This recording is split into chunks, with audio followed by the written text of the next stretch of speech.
Hey there, welcome to Concept Hunter. Today we're going to talk about Sliding Bridge, but we're not going to talk about the gameplay. This is a puzzle game that has nice progression and it has good puzzles, and you just play through it, and it's a good puzzle game. I don't have much to say on that end. What we are going to talk about is the user experience, the UX, the UI, and just moving through the game, actually just the process of playing through it, and how there's a couple of issues there. So first of all, let's just press play and get into this. And this is the level select menu.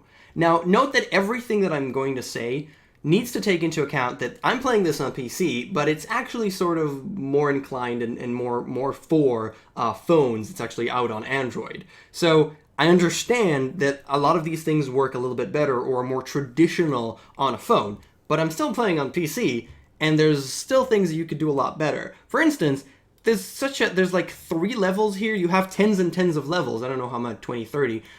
But there's like 3 on a screen here. You could just put all of them, or a lot of them, maybe 10 on one screen.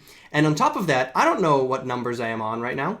I have no idea. I finished these levels, so supposedly I'll never want to play them again. But still, I know that this is level 10, only because it says 10. But once I finish it, you've got a V on it. It'd make a lot of sense to also keep the number so that I'll know. So I'll scroll all the way to the left, and that's the only way that I know that I'm going to into level 1. So let's click this and get a little bit of a story. Now, there's very little story that actually I dislike it because I think it takes away from the game, and a couple of the elements in it are kind of annoying and take away from the focus of just having a good puzzle game. It's very minimal story, but still, even that small amount, if done not in a great way, it just kind of hinders the game. So, welcome to our national park. It's a pleasure to have you here. Unfortunately, we're in the middle of bridges renovation. That's Bill. Sorry, Bill, you'll have to wait. And I hate Bill. We'll talk about that more. I guess you could say you could help Bill pass the bridge. Our bridges are made of magical blocks. This is a sliding block. It moves either to the right or to the left. Click on the block to move it. So we click this, and Bill runs along, and then we can press continue and start the actual game. So you click the blocks and they move. It's pretty simple. And please note that once I finish the level, Bill will know that I finished the level and will run to the right side, and that is how, and we'll have to wait for him to run to the right side and finish the level. This is already something that's just, why do I have to wait for him to run? And it's also kind of slow. And I know I finished the level. I mean, you know that I finished the level. I know that I finished the level. I'd much rather have a V and then you move on to the next bridge. I'd much rather Bill didn't exist because he's just there for no real reason. On top of that, we have a run button over here, which I really do not understand the purpose of, because you know when I finish the level, when the bridge is complete, Bill runs automatically and finishes the level. So what is the purpose of this? I don't actually have to press this once the bridge is done. There's no need for that kind of mechanic. That would be annoying if I had to do that.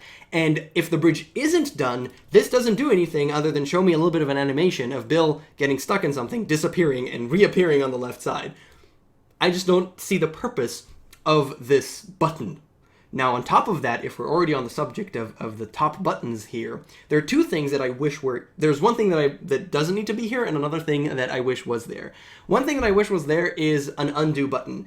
This is a game, it's a puzzle game where you do one action, and then you do another action, and then you do another action. So these actions are kind of in a stack.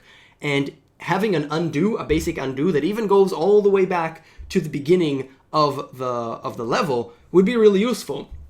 Clearly, you have the restart button. In case you screw up, you just want to restart. But having an undo would also be pretty nice. Now, the skip level button doesn't actually skip the level. What skip means is going over something. That's what the meaning of the word skip is.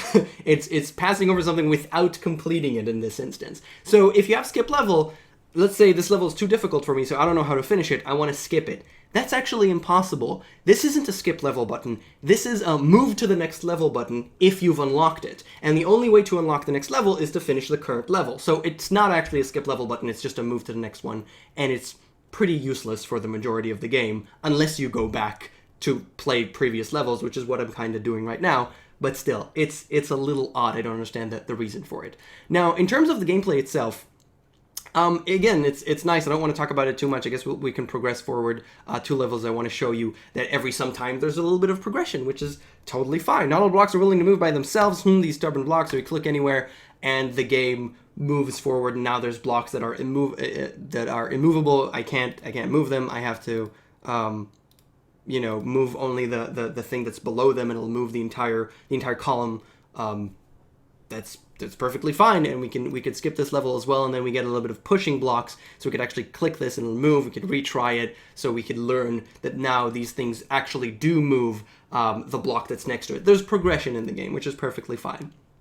But yeah, that's not what I want to talk about today. I don't want to talk about the gameplay. I want to talk about the UI. So again, this is an Android game, and in Android you don't have hover. But I'm on PC, and it'd be really nice if I'm hovering over this, the block itself will be selected. This is an issue that you could also tackle by just having the outline that you currently have only on the bottom through the entire box. That would allow me to better sort these boxes in my head and see them a little bit better than what we have right now, which is kind of, I don't see them as well. Now you can also notice that when I push them over, they actually fall kind of slowly. And this is something that's kind of frustrating. And here, restart? Yeah, okay, that's a level that I didn't finish, and it was at the state that it was in when I didn't finish it, which is interesting.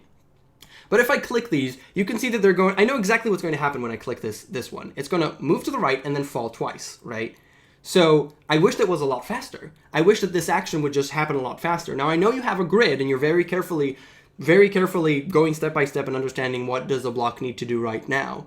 But it's still, it's very easy to calculate that it's going to fall now, and it's kind of just, it stunts you. It's kind of like click and then I have to wait for it to do its thing. The blocks also move kind of slowly. They could move 3, 4, 5 times faster and just make the game, and I screwed up again, and just make the game go along faster and in a nicer way, and just make it feel a little bit better and allow me to finish these puzzles at my pace, which is the fastest pace that I could do, without hindering me and stopping me, making me wait for things. Making me wait for things is always going to add frustration and be annoying. Aside from that, it's a good game. It has good puzzles. I mean, I actually got stuck at a couple of them because they were actually good and smart, which is really cool. It's called Sliding Bridge by Fun to Create. Thank you so much for watching Concept Hunter, and I'll see you guys next time. Bye.